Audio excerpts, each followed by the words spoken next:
दोस्तों नमस्कार। आज मैं आप लोगों के लिए लाया हूँ एक American crime thriller web series को जिसका नाम है रीचर। और मुझे पूरा यकीन है कि आप लोगों को ये सीरीज जरूर पसंद आएगी। तो बिना समय गंवाए शुरू करते हैं वीडियो को। कहानी के शुरुआत में हमें रात का सीन दिखाया जाता है और हम एक आदमी को भागते हुए देखते हैं। तभी पीछा करने वाला आदमी उस पर गोलियां चलाता है और भागने वाला आदमी वहीं मारा जाता है। हम देखते हैं किलर गोलियों की खाली मैगजीन को भी उठाकर अपनी जेब में रख लेता है और उसके बाद वो लाश को लातों से मारता है और फिर बगल में पड़े हुए एक गत्ते के टुकड़े से लाश को ढक देता है। हालांकि हम देखते हैं अभी भी लाश का पैर बाहर ही था। अब सीन शिफ्ट होता है और हम इस सीरीज के मेन कैरेक्टर जैक रीचर को देखते हैं। वो एक बस से उतरता है और पैदल चलता हुआ जॉर्जिया के मार्ग्रेव शहर पहुंचता है। सबसे पहले हम देखते हैं रीचर एक रेस्टोरेंट में जाता है और अपने लिए कुछ खाने को और एक कॉफी ऑर्डर करता है।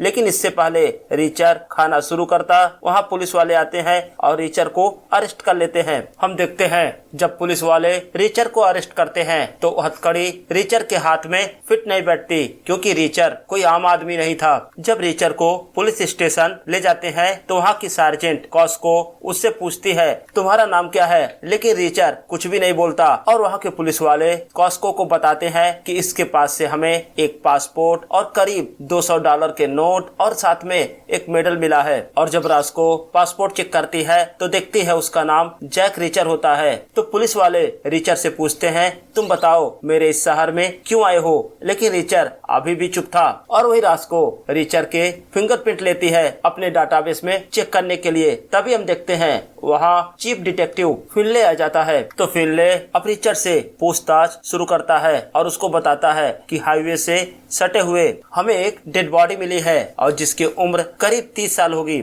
और उस आदमी को पीछे से गोली मारी गई है और उसके मरने के बाद भी उसे पीटा गया है और उसके बाद मरने वाले की डेड बॉडी को गत्ते से ढक दिया गया था। लेकिन अभी भी उस आदमी की शिनाख्त नहीं हो पाई। तो क्या तुम हमें बताओगे कि वो कौन आदमी था और तुमने उसे क्यों मारा? लेकिन रीचर अभी भी चुप ही था। तो फिनले बोलता है कोई बात नहीं, हम तुम्हें सरकारी वकील प्रोवाइड करेंगे, उसके सामने तो तुम्हें बोलना ही होगा। तो रीचर बोलता है मुझे वकील की जरूरत नहीं है। तो फिनले बोलता है आखिर क्यों? तो रीचर बताता है मैंने अभी हाल फिलहाल में किसी को नहीं मारा है और इस शहर में तो बिल्कुल ही नहीं। और वहीं दूसरी तरफ जब रॉस्को रीचर के फिंगरप्रिंट अपने डाटाबेस में चेक करती है तो देखकर शॉक रह जाती है। वो बोलती है इसका फिंगरप्रिंट डाटाबेस में नहीं मिला और सबसे आश्चर्य की बात यह है ना तो इसका कोई सोशल मीडिया अकाउंट है, ना ही ड्राइविंग लाइसेंस है और ना ही इसके नाम से कोई पॉलिसी खरीदी गई है। और रीचर के होने का सिर्फ यही सबूत है कि वो सामने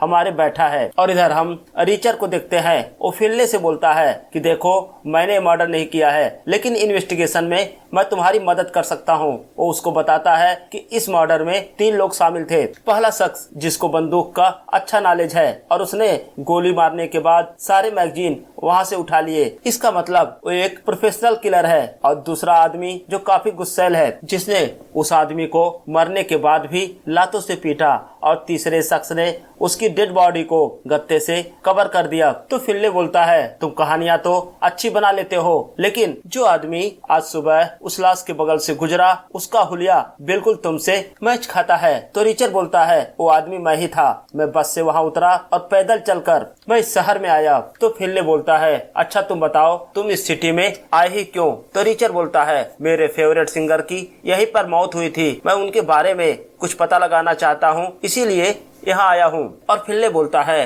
कि उसकी मौत रात के 12 बजे हुई है। अगर ये साबित हो जाए कि तुम उस समय उस बस में थे तो तुम जा सकते हो, लेकिन इससे पहले हमें कुछ इन्वेस्टिगेट करना है। उस लाश के जूते में हमें एक कागज चिपका मिला जिस पर एक कॉन्टेक्ट नंबर है और अभी फिलहाल हम उससे पूछताछ करने वाले हैं। इसका मतलब रीचर को अभी यहाँ कुछ समय तक जेल में रहना पड़ेगा। अब रीचर सोचने लगता है और सीन शिफ्ट होकर पास्ट में चला जाता है और समय होता है 1998 98 का हम देखते हैं रिचर के फादर एक मिलिट्री मैन थे, तो अक्सर उनका ट्रांसफर होता रहता है। तो रिचर के फादर एक नए शहर में ट्रांसफर होकर आते हैं, तो वहाँ रिचर और उसका भाई दोनों जब टहलने जाते हैं तो उनकी फाइट कुछ लड़कों से हो जाती है। अब सीन शिफ्ट होकर प्रेजेंट टाइम में आ जाता है और हम देखते हैं रोस्को और फिनले उस आदमी से मिलने जाते हैं जिसका नाम पॉल है और उसका नंबर डेड बॉडी के जूते में मिला था। और हम नोटिस करते हैं कि जब फिनले पॉल से बातचीत करता है तो पॉल बार बार विंडो के बाहर एक काली गाड़ी को देखता है और थोड़ी देर बाद डरते हुए वो बोलता है वो मर्डर मैंने ही किया है। तो फिनले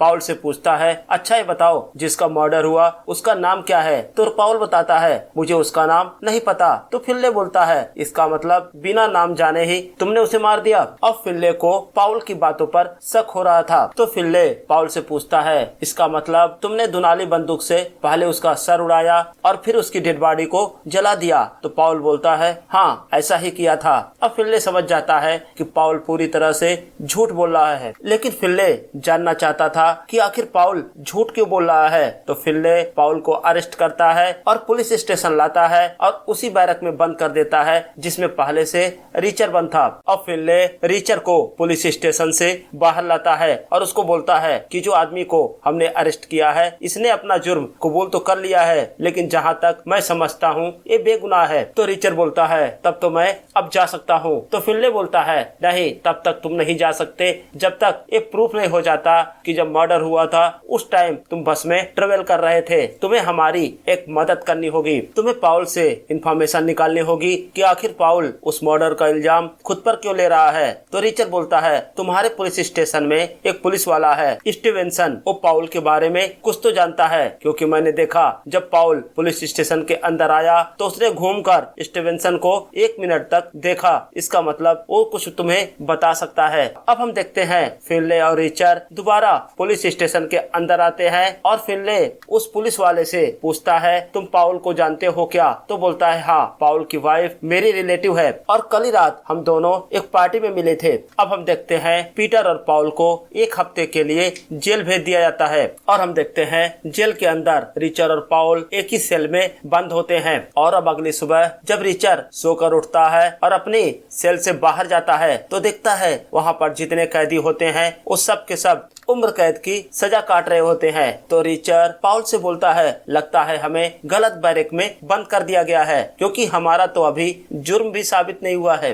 और अब हम देखते हैं कुछ कैदी उनके सेल के अंदर आते हैं और हम देखते हैं उनमें एक दाढ़ी वाला उनका लीडर होता है और पाउल से उसके जूते मांगता है और बाद में उसका चश्मा मांगकर उसे तोड़ देता है। अब वो दाढ़ी वाला पाउल को परेशान करने लगा था, तभी पीटर नीचे उतरता है और उससे बोलता है कि मैं 3 तक गिनूंगा, तब तक तुम्हें यहाँ से चले जाना चाहिए। अब रिचर काउंटिंग शुरू करता है और 2 काउंट करते ही उनको पीटना शुरू करता है। हम देखते हैं दाढ़ी वाला तुरंत ही बेहोश हो जाता है, उसके सारे चमचे उसे लेकर वहाँ से बाहर चले जाते हैं। अब पाउल रिचर को अपने बारे में बताता है, वो बोलता है मैं कोई क्रिमिनल नहीं हूँ, मैं तो बस एक करेंसी मैनेजर हूँ। उन लोगों ने मुझे मजबूर कर दिया पैसों की हेरा फेरी करने के लिए और मेरे मालिकों ने मुझे धमकी दी है कि अगर मैंने उनके काम में जरा भी गड़बड़ी की तो वो लोग मुझे जिंदा ही कील से दीवार में टांग देंगे और वो लोग ये सब मेरी फैमिली के सामने करेंगे। ये बातें सुनकर मैं डर गया था और वही रिचर देखता है कुछ हट्टे कट्टे कैदी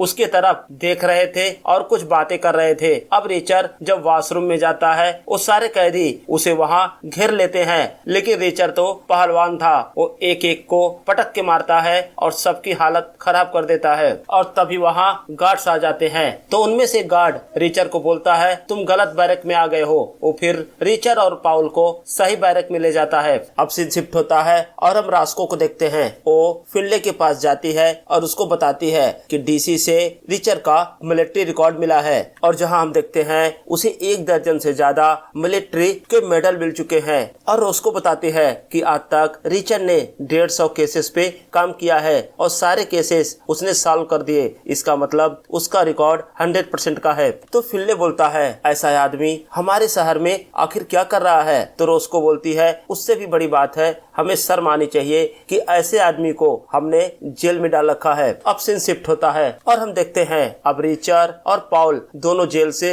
बाहर आ जाते हैं तो रिचर को पिक करने के लिए रॉस्को जेल से बाहर खड़ी होती है। अब जब रिचर रॉस्को के साथ जा रहा होता है तो रॉस्को को बताता है कि जेल में मुझे मारने की कोशिश की गई और जेल के अंदर मुझ पर हमला हुआ था, तो मैं चाहता हूँ अगले ही बस से मैं ये शहर छोड़ के चला जाऊँ, क्योंकि मैं जहाँ भी जाता हूँ मुसीबत मुझे ढूंढ ही लेती है। और वही रॉस्को रिचर को बोलती है कि हमें ट्रांसपोर्ट कंपनी से वो वीडियो मिला जिससे साबित होता है कि मर्डर के टाइम तुम इस टाउन में नहीं थे, लेकिन मैं तुम्हें आज रात डिनर पे ले जाना चाहती थी, लेकिन तुम अब जा रहे हो तो ये पॉसिबल नहीं है। तो रिचर बोलता है कोई बात नहीं, आज रात डिनर के बाद चला जाऊंगा। तो रॉस्को रिचर से पूछती है उसकी फैमिली के बारे में। तो रिचर बताता है मेरी फैमिली के ज्यादा लोग मर चुके हैं, सिर्फ मेरा भाई जॉय जिंदा है, वो काफी अच्छा इंसान है, लेकिन मुझे नहीं पता अभी वो कहाँ है। रिचर की बातें सुनकर रॉस्को को थोड़ा अजीब लगता है, क्या दुनिया में कोई ऐसा इंसान हो सकता है जिसके पास न घर हो